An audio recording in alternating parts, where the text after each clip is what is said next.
Okay, be honest with me for a second. What even is this block meant to be? A maze? A carpet? Modern art I'm too dumb to understand? I genuinely don't know what Mojang was thinking when they added this block, but I think I've got an idea for how I can use it. Oh yeah, I know exactly what this block is gonna be, and I have a sneaking suspicion I can do something kind of epic with it. Welcome back.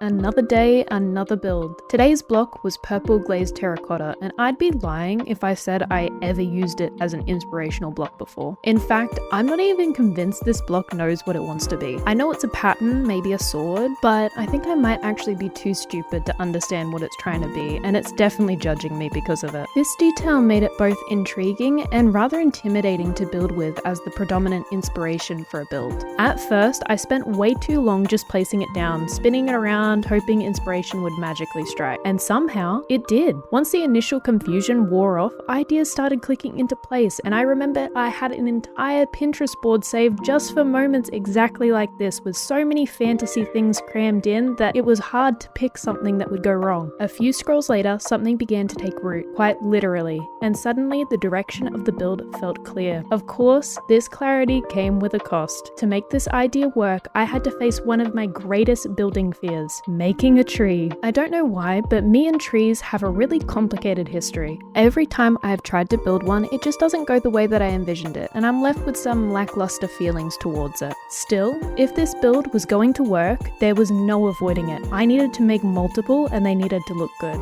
So, stick around to see how the full build turns out, and if you enjoy these chaos builds, consider leaving a like. It really helps the series out. Now, it was at this point in the build that I started to feel really uncomfortable because I was trying to build unrealistic fantasy trees. I think they're called wisterias, the purple blossom trees, but it was never something that I had built before. I was barely scraping the bottom of the barrel when it came to regular trees, so trying to add a fantasy element to it just made it seem very, very difficult. So when I was at this stage in the build, I really had to trust my skills and that I knew roughly what the shape needed to look like, and that I could push and pull it as much as I needed while stepping back as often as I could. World Edit was definitely my friend when doing the leaves, as it gave the sparsity that I was looking for that I don't think I could have replicated with my hands. So that definitely was very nice. And now looking back on it, I forgot completely to add amethyst nodes to it, which would have added another element of fantasy that I think I just completely forgot about when I was finishing up the build, so I apologize for that. But anyway, I was working on the branches and I was trying to make them look spindly while also supporting the canopy. I missed my opportunity to add them up in the canopy more so than I did initially, but I was just trying to make up for that by adding these supporting branches down below. When I stepped back from the build in this moment, I really felt an overwhelming sense of, oh my gosh, I was going to pull it off. I had very little confidence that I could pull off a concept like this, with it being my weakest skill that I have, but when I stepped back and I saw it fully take form, it really was like brain to paper, so to speak.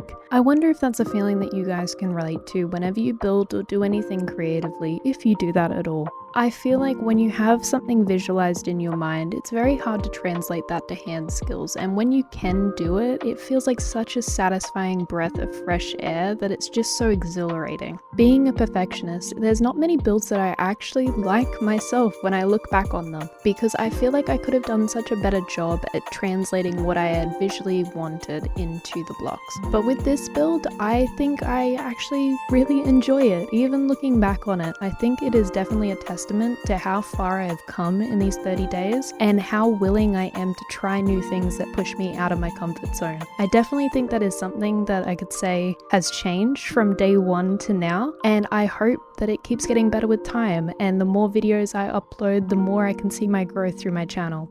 Now, down in the comments below, I want to know what about this build is so visually appealing to you guys, if anything. I really like to know what defining features of my builds I can keep doing and translating into new creations that I make, and hearing all your interactions and ideas just brings me so much happiness. Speaking of interactions and ideas, I got a comment very early on in the series that I should make a village with all the combining builds that I have made thus far, and that idea is really stuck. I think that is something that I definitely want to do, and I just want your input to see whether or not that is something that you'd want to see a full-length video for, or just a basic short or something similar. I'm also thinking of adding villages with all the names of my subscribers in this little village. So if you want your name in there, just leave a comment down below and you'll be first in line.